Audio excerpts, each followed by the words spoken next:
Senang melihatnya ya, luar biasa ya. Loh ini kan kalau di sini Mas, di rumah beda lagi. Oh beda lagi di rumah, Beda lebih lagi. mesra lagi pastinya ya. Iya. Mas Emil apa kabar nih? Baik, Mas Andri. Alhamdulillah ya, waktunya masih sempet nih main-main ke ini talk show. Ya, Disempet-sempetin Mas. Pasti jadwalnya kan padat banget tuh. Mas Emil tadi nanya-nanya nih soal pertemuan dengan Yayang nih ya. Asik. Katanya memulai kisah cinta dengan Arumi ini karena dicomblangin katanya dulu. ya lumayan sih. Jadi kamu nggak naksir sebetulnya awalnya? Bukan gitu. Kita mencari kanal perantara gitu ya. Terus ternyata perantaranya mau menamakan dirinya sebagai Macomblang ya alhamdulillah gitu. Masih ingat zamannya Arumi masih sama Kang Andre acara di program dulu, sahur-sahur gitu nganterin gitu. Oh nganterin, iya. Dia nungguin di mobil. Kita bagian nunggu di backstage. Jadi kalau nggak salah sempat satu manajemen ya? Dulu kita sempat rilis lagu, terus kebetulan manajer yang ngurusin itu jadi manajernya Arumi juga. Gitu. Oh, ya udah berarti udah jalannya begitu memang udah dimudahkan. Tapi boleh dong diceritain ketemunya di mana, terus kenalannya bagaimana gitu. Ya, banyak yang pada pengen tahu nih. Sebenarnya ketemu waktu itu kan saya nyanyiin lagunya Utali Kumahua, almarhum, yang sesaat kau hadir. Ya betul. Nah terus ternyata almarhum waktu itu baru sakit, stroke kan. Kemudian akhirnya beliau nggak sadarkan diri, terus teman-teman musisi semua bikin semacam kepedulian, aksi kepedulian lah kalau bukan bisa dibilang charity. Nah di situ ternyata Arumi juga datang dikenalin sama manajer ini gitu. Ya udah terus entah gimana sih manajer ini ngaturnya jadi bisa nganterin Arumi ke rumah lah gitu malam itu. Padahal kita juga ngerti sebenarnya. Jadi pada saat itu manajernya Mas Emil yang seperti dibilang jadi manajer saya juga. Saya kaget, loh saya tadi pergi ke situ naik mobil saya, kok tiba-tiba mobil saya sudah pulang. Jadi mau nggak mau harus nebeng dia. Oh udah sengaja disetting begitu. Disetting memang. Berarti manajernya yang hebat tuh. Hebat, orang manajernya saya sama dia ya hebat lah kita dia. Wah itu bisa dapat rezeki tuh manajer itu. Ya, dibalut. Iya dong, bisa menjodohkan orang jadi itu jodoh gitu kan. Ada tuh nanti pahalanya. Amin. Ya, ini Mas Emil, hal apa yang dikagumi dari seorang Arumi pada saat Aduh itu? Mas, yang banyak ya Mas. Ya pertama kan orangnya ini ya friendly, tapi juga di sisi lain kan ada semacam stereotip ya kalau public figure, apalagi katakanlah artis perempuan cantik pasti kan orangnya pasti susah lah diajak ngobrol. Bukan untuk dideketin sih, kalau deketin emang nasib kita aja kalau dia nggak mau kan gitu kan. Cuma jangan nyalain orangnya sombong kan gitu. Cuman maksudnya diajak ngobrol dalam konteks untuk berteman aja juga enak gitu. Artinya dan satu lagi gitu bahwa ada yang bilang bahwa biasanya tuh katanya artis tuh orang bilang high maintenance lah atau glamour. Ini enggak. Gitu. Ternyata bisa diajak susah juga ya. Luar biasa Arumi. Wah pokoknya menurut saya Mas Emil bersyukur. Cantik, pinter, udah bergaul. Pinteran dia loh Mas. Ya sama-sama lah. Oh iya. Udah gitu rendah hati. Wah pokoknya udah semua ada di Arumi. Luar biasa. Sekarang kebalikannya. Arumi sama Mas Emil apa yang dikagumi? Kok jadi susah ya. Pinternya Mas, itu yang pertama kali bikin kita tertarik. Karena kan ada yang bilang seksi itu ditentukan dari dua. Ada yang dari penampilannya, fisik, ada yang dari otaknya. Nah kalau saya tertarik ke Mas Emil karena seksi menurut saya, otaknya karena pinter sekali menurut saya lu ya. Terus ganteng, kalau Mas Emil aku nggak pernah bilang ganteng. Cute. Imut gitu, coba lihat. Coba sarangnya gitu mungkin Mas bisa biar cute ya kan. Cute tuh tulisannya cute ya? Cute. Terus sopan banget. Jadi dan itu kunci pertama pada saat Mas Emil deketin saya. Karena pertama kali siapapun mau mendekati saya harus melewati orang tua saya dulu baru bisa nembus ke saya. Jadi Mas Emil yang berhasil menembus orang tua saya karena memang baik dan juga sopan. Yang dilihat orang tua kan itu, anaknya sopan nggak, dari keluarga baik-baik nggak, dan itu yang dimiliki Mas Emil. Arumi, bisa dibilang Arum ini kenal dengan Mas Emil ini sebagai seorang penyanyi saat itu ya, vokalis ya kan? Betul. Wih, keren banget. Dan kemudian sekarang menjadi pemimpin kepala daerah.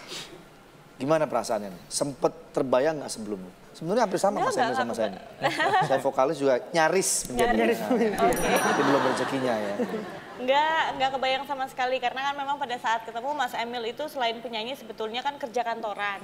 Jadi nggak ada ke politik sama sekali. Jadi mulai masuk politik itu tahun kedua kami menikah. Jadi kita udah nikah dulu, terus tahun kedua tuh baru mulai masuk politik. Jadi iseng-iseng berhadiah. Kalau menurut saya sih sebetulnya surprising ya, maksudnya karena Mas Emil dari yang jauh sekali karirnya nggak di situ, tapi sekarang banting setir. Pada saat itu tentunya kaget ya, karena aduh sebagai istri, aduh gimana nasib saya nanti kalau suami saya tiba-tiba kok di tengah jalan banting setir. Tapi alhamdulillah dikasih jalan dan dibukakan jalan, jadi ya beruntung lah Mas. Alhamdulillah. Alhamdulillah. Mereka akan membawakan fakta-fakta bintang tamu malam hari ini ya, yaitu Mas Emil dan juga Arumi. Silakan, Yujeng dan Amang.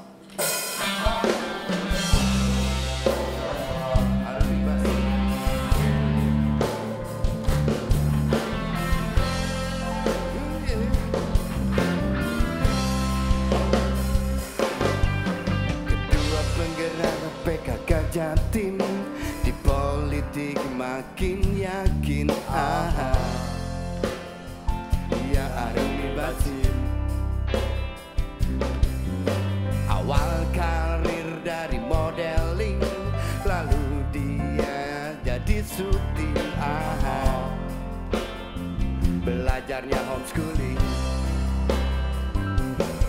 Arumi campuran 3 negara, Indonesia, Jerman, dan Belanda. Sungguh cantik dan juga mempesona. Arumi lahir di Jakarta 19 Februari 1994. Amin dia Arumi Basim. And I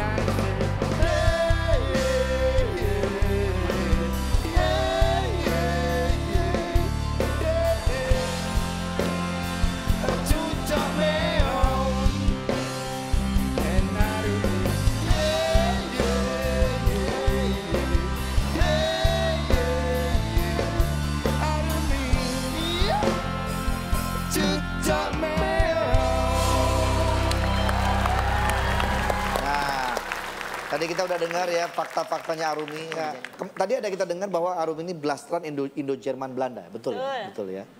Terus apalagi tadi tuh di situ keterangan sempat homeschooling. Betul. Homeschooling itu berarti sekolah di rumah ya? Sekolah di rumah pas SMA, karena kan sudah mulai syuting-syuting itu Mas, jadi sudah mulai kontrak sama sinetron, syutingnya setiap hari, terus bagi waktu sama sekolah juga susah jadinya ya. Susah, jadi akhirnya malah banyak terkorbankan sekolahnya. Ya udah kita sambil homeschooling aja deh di lokasi syuting, kita belajar dan lain-lain. Oke, dan ini ketua penggerak PKK Jatim juga tadi ya? Betul. Sudah jelaskan tadi ya. Oke, kalau gitu sekarang kita akan melihat fakta-faktanya Mas Emil nih. Oh. Silakan bro. For Mas Emil. Emil Dardak adalah bupati yang termuda dalam sejarah ini, dan sekarang dia jadi Wagub Jawa Timur. Emil Dardak juga dia pernah kerja di World Bank. Emil pernah kuliah di Jepang. Daftar termuda diraihnya gampang. Usia 22 sudah meraih S3. Emil Dardak adalah pria idamannya wanita. Emil Dardak adalah pria idamannya mertua. Emil Dardak adalah pria idaman anak-anaknya.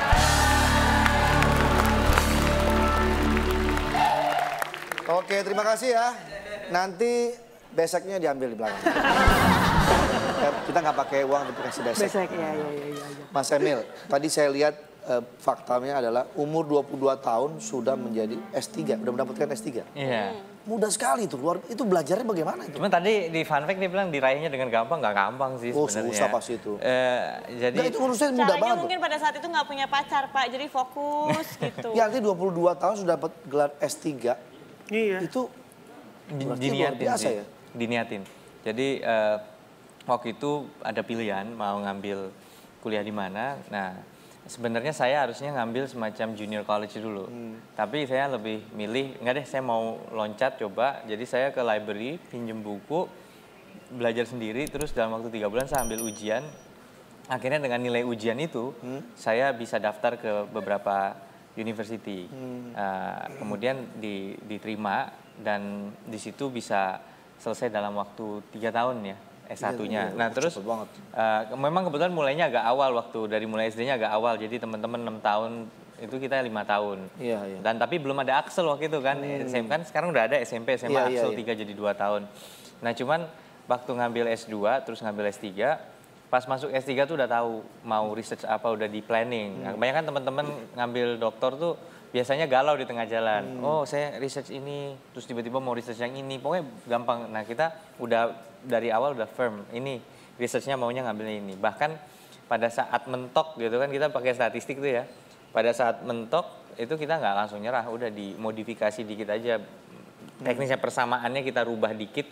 Istilahnya yang tadinya kita mengatakan dari sini satu aja bisa menjawab semuanya. Terus ternyata nggak bisa, ya udah kita bikin ya satu dijawab lewat sini, satu sini jadi dibagi 2 gitu.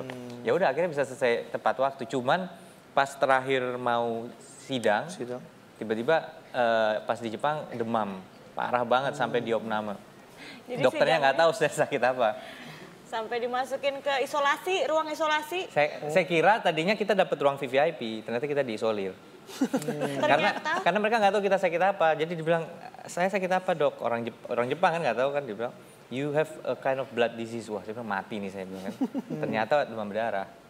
Oh Jadi ini. dia sakitnya sakit demam berdarah. Jadi gini, maaf, memang benar ya. Di Jepang, di Hong Kong, saya pernah ngalamin. Saya kena demam berdarah di Hong Kong. Oh, pernah juga? Pernah. Jadi kena demam berdarah di Hong Kong, kemudian saya periksa ke dokter. Di sana tuh nggak ada istilah demam berdarah. Nggak ada. Makanya dia nggak tahu. Dia bilang itu cuma demam aja, nggak ada istilah demam Blood berdarah. fever gitu nggak ada berarti? Nggak ada mereka. Blood fever ya? Iya, berarti Bang Andre pernah demam berdarah di luar? Di luar. Mas Emil pernah ya? Pernah. Aku nggak pernah lagi. Ya. Jadi nggak bisa ikut ngobrol. Iya. Dia ngiri. Jadi memang begitu nggak. Jadi sakit kalau di luar negeri itu elit maksudnya gitu. Amit-amit ya. Terus kemudian waktu menjadi bupati itu umur berapa tuh? Sebenarnya ya tergolong salah satu yang mudah-mudahan ada yang usianya 29 menjelang 30, Itu luar kita biasa itu. baru 30. Jadi rata-rata ada beberapa teman-teman seangkatan yang usianya memang relatif di kisaran usia segitu. Jadi cuman yang waktu itu dicatat itu lebih ke pasangan termuda karena wakilnya juga waktu itu lebih muda lagi 25 tahun. Jadi kita nekat, biasanya kan satu muda satu senior. Ini dua-duanya Keren, luar biasa. dua-duanya